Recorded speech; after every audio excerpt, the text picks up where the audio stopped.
What's up, guys? It's Eric with Harbor's Vintage. Just at the shop, posted a whole bunch of items and just kind of taking a break right now. And I wanted to try something new.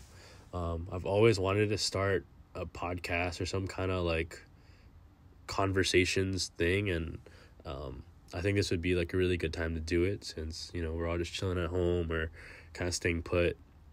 So yeah, just trying to force myself to do something uncomfortable, but I think it would be worth it, and I think it would be good and something that I've always kind of wanted to do, so why not start? So just kind of get into it. I don't know what I really want to do with it yet, but maybe just interview friends and homies that I look up to and admire, and just kind of check in with everyone. But yeah, for the first episode I wanted to interview myself, so this could be kind of weird, but just kind of give you like a little background of who I am and what I do. And so yeah, but yeah, just want to say thank you to everyone that's listening and tuning in. I'm Eric, and yeah, I own store Harbor's Vintage. I've always wanted to own my own business, and do like my own brand ever since like high school. And then when I came into college, I studied business management, and I don't know if that necessarily helped like where I'm at now. It did. There's like some parts of going to school that did help, but I think like what helped the most was going and working in retail. So I worked at a couple of retail spots like Banana Republic and Nordstrom for a while during college, and I think that's cool. Like for me, working in those situations was cool because I learned like the basics of customer service, and like Nordstrom was commission based, so basically like whatever you sold, you would get a percentage of what you sold. So I think that was like a kind of good drive. And then basically they're like, okay, like treat you working in this department at Nordstrom as if it was your own business, so you're kind of like in charge of yourself, so you kind of reap what you sow. I learned to treat every day as an opportunity to positively impact whoever you would become in contact with. And I think that's super important. I try not to look at like me just working at Nordstrom or me just working at Banana Republic as like selling clothes, or even like what I do now is just selling clothes. Cause I feel like, anyone can sell clothes and like buy stuff online, and it doesn't seem as like meaningful. And I feel like what I do now, like my main purpose is to build like a relationship, and like that's like Nordstrom is like where I learned the basics of like customer service, and that like like you could sell something to someone that they need something right away, and it's like okay, but I feel like people can like in that situation, like at those stores, people can return stuff, and like I think it's more meaningful to give like honest feedback and like show them like your expertise and like what's special about an item and why you think it'll look good with them, and like kind of pair it like to what they like and their interests. So yeah, I feel like build like a relationship with the people that you work with, your clients, your friends, like even in like a food setting too. Like you should treat every day as like an opportunity to impact someone positively around you. Like that's always been my mission too, when working at Nordstrom and what I do now. And it's just so much more, it's like fulfilling. Like I love like being able to meet people and like build that relationship with them. Like that's so like important to business and just like overall like life. But that's something that I learned working at Nordstrom, is just like the basics of customer service, like going above and beyond, and like treating these people like family, like doing your best to meet their requests and like go above and beyond. Yeah, so after working at Nordstrom for a bit, I took an internship with a local business. I don't know if you guys are familiar with Island Snow, but it's really cool. I live in Kailua, so it's in Kailua. It's a shave ice spot. Now they have 2 locations, but when I was there, they only had 1 location, which was by the beach. And I came on right before they were going to open their 2nd location in Kailua town. But yeah, such a good opportunity. Like, shout out to Brockton, who's the owner over there.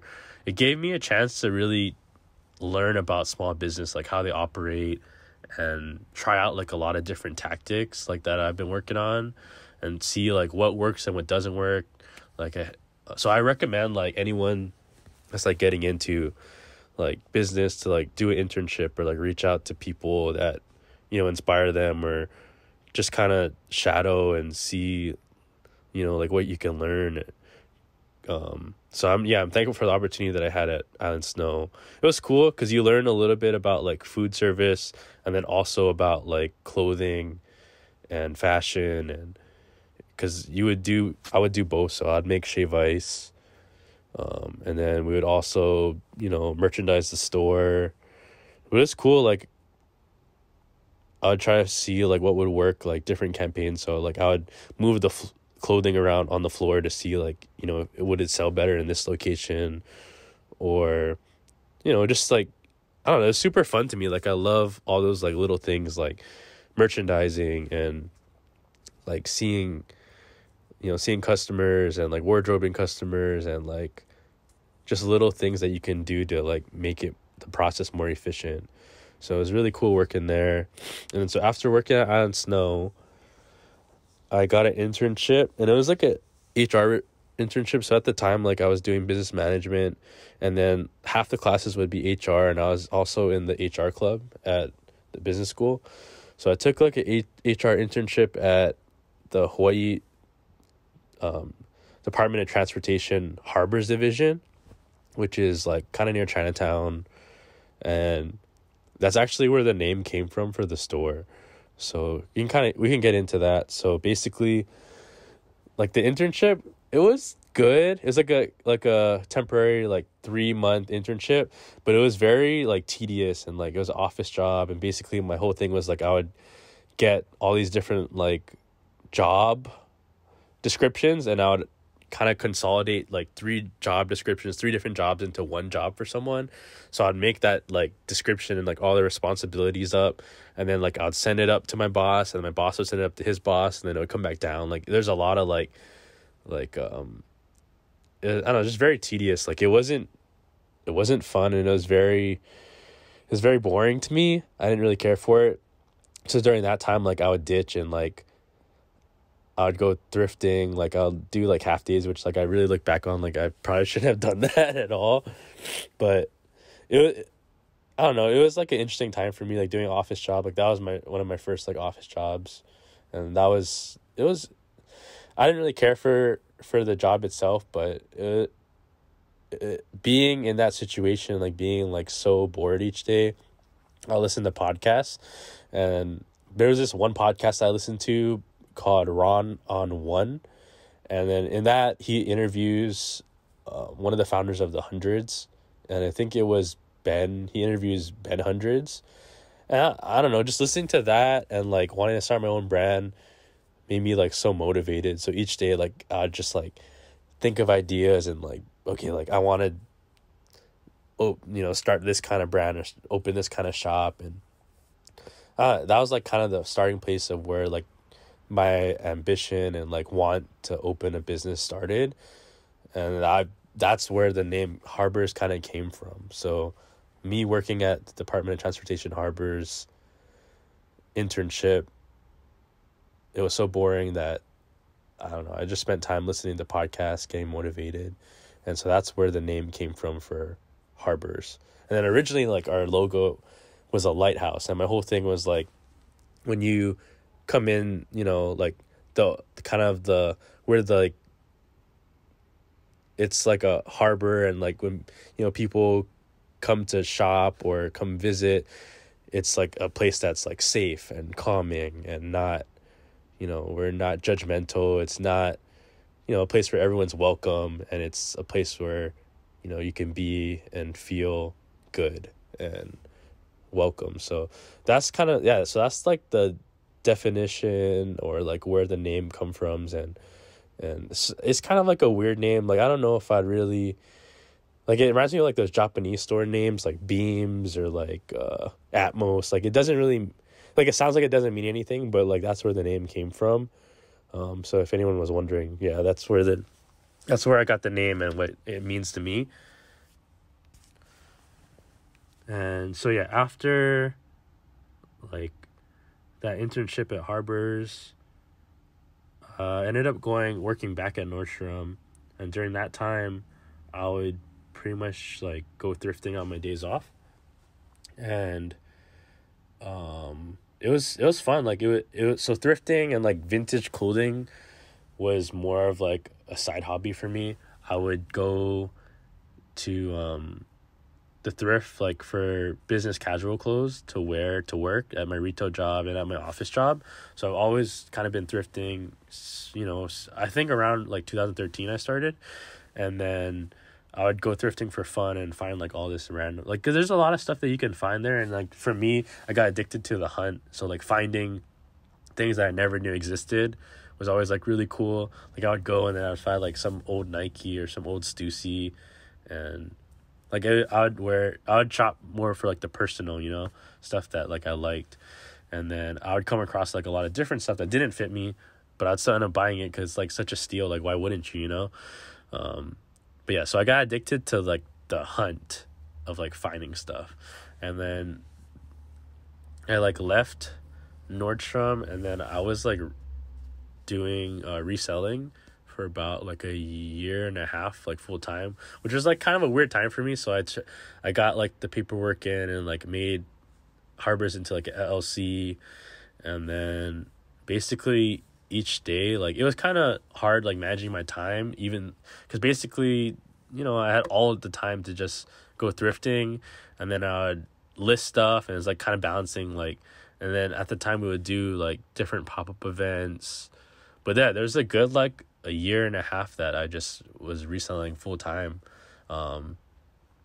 Yeah, it was really fun. Like I do miss that time because it's just like, I don't know, like there was no time restriction on like where I needed to be, or so that was pretty fun. But it's just like you really needed to grind, because like I'd post like on all these different like selling platforms like eBay and Grailed and Etsy, Instagram. I'd post like 10 items a day, and then that's like where it kind of started. And then people started to we would do these pop-up events too. So we did like Art and Flea, and then yeah, shout out Art and Flea. Like Allie, who runs it, she's so kind, and she's always been like super supportive to what I do. And it's cool because like that event kind of gives people a chance to test out like their product and see if it would work or not. And it would bring like a group of, a crowd like each time they would do the event. So that's where I started meeting people. And I think that's like super important too, is that we would meet like all these people, and each time like they would start to follow us or like get to know us. And then so each time I'd post, like there'd be people that I may have met at an event, and then they'll reach out to buy the item. And then for me too, I was pretty free. So like wherever someone lived, like I would be open to like literally driving over, to their town. Like I remember this one time I was in, like I live in Kailua, so and the person that was buying the shorts, like they lived all the way in Eva Beach. But I was like, dude, like, I don't know. At the time, I was like, dude, and still today is like, I'll do whatever I can to like make it happen and like build that relationship. So I remember I drove all the way to the Wendy's in Eva Beach and met up, or Kapolei. Yeah, I met up with the homie over there, and like, I don't know. I feel like, yeah, it's super important to just like not, I don't know, if it's like, it's just so worth it, like to drive all the way to them so they can get the product. And like yeah, you get the sale too, but then it shows like, like I'm serious about like helping you out and like being there for you. Like, I don't know, that was just that's like my mentality when it comes to like my business and like what I do. It's just nice. Like, and everyone's been like so supportive. So we would do like those pop-ups, and like I'd meet up with people like, wherever. And then so each time we would kind of build more of a following. And so yeah, after doing so many pop-ups, each time we build a following, we would do different pop-ups here and there. Like we did this cool event at Hawaiian Aroma Cafe. So shout out John. Like basically we found a whole bunch of other friends that are vendors, so they are part of it. We organized it, and then we had the Ragamuffs and Jazz perform. Ragamuff, if you haven't heard of them, they're really good musicians, local musicians. So we had like a whole event at his hotel, which was really cool. We did like a Salvage Public pop-up, and like they had I don't know if they still have it, but they had a studio in Kaimuki. If you don't know Salvage Public, very cool local brand. They make like, I don't know, I think like some of the coolest stuff coming out of Hawaii right now. But they were kind enough to let us pop up in their studio, and their studio is in Kaimuki. It's on like a second floor. And then at the time, like I was really looking for places to open the store. Like it's actually really, really hard to find space in Hawaii. Like for one reason or another, maybe like they're gonna tear down like lately they've been building so many condos, so they tear down like all these old spots to make the condos. So like you could sign for the lease, but it could tear down like in a year or two later. So I was having a really hard time finding space, and then Salvage was kind enough to let me pop up for a weekend. And then they had a lot, it was cool. Like that was the first time like we weren't at like an event so we like generated our own traffic, and like people, we posted about it. We did a shoot with Lowen and Sayla and Michael, a couple of friends, to like promote it. So we actually had people, like I was surprised, like we had people come to that event just for us, not like wandering through, like the people came specifically to shop at Harbor's Vintage and at Salvage Public. Oh yeah, so shout out Salvage Public for having us. And then from that point I was like, dude, like it's kind of crazy, like maybe we can open a store and it could, sustain itself and people will come because of that. So we finally found a spot. Like since that pop-up was in Kaimuki, we're like, okay, let's start. Like I don't know, I finally signed the lease for a spot in Kaimuki, and it was really small. It was on the second floor. It's like 300 square feet, and it's hidden from the street. So like if you didn't know about it, like like you wouldn't see it. But I'm glad that like we did that. And I just remember too, like another memory is like when I went to the Chance the Rapper concert. I remember seeing like so many people, like in line to go, and I was like, dude, like all these people would shop at the store. Like there wasn't really like anyone selling vintage clothing at the time, or like there was no vintage clothing stores. So I was like, dude, like we have to do this. And it's like, so we took the chance, we signed the lease, and then we opened in Kaimuki. And that was November 2018. But yeah, that was cool. Like I loved Kaimuki spot. Like it's really hip too. Like there's a lot of coffee shops and cool restaurants. But yeah, so shout out to everyone who came to the Kaimuki store when we opened. That was like legit like one of the happiest days of my life. And like it was a really small spot. Like if there was like 5 people, it felt like it was really crowded in there. But yeah, I miss like those days, because it was so much fun. And like there'd be like tourists that came to the store, and like there's still tourists that come now, so I'm always like super stoked and like amazed when I see people like visit the store. Like they're like, oh, I found out about it through like YouTube or Google, or my friend told me. So I don't know, that's like so important. Like, so I really appreciate that. But I'd say like if anyone's looking for advice, I would say like I feel like it's hard to start doing it. Like, there's a lot of fear when it comes to like doing your passion or doing something that you like, a business or a project.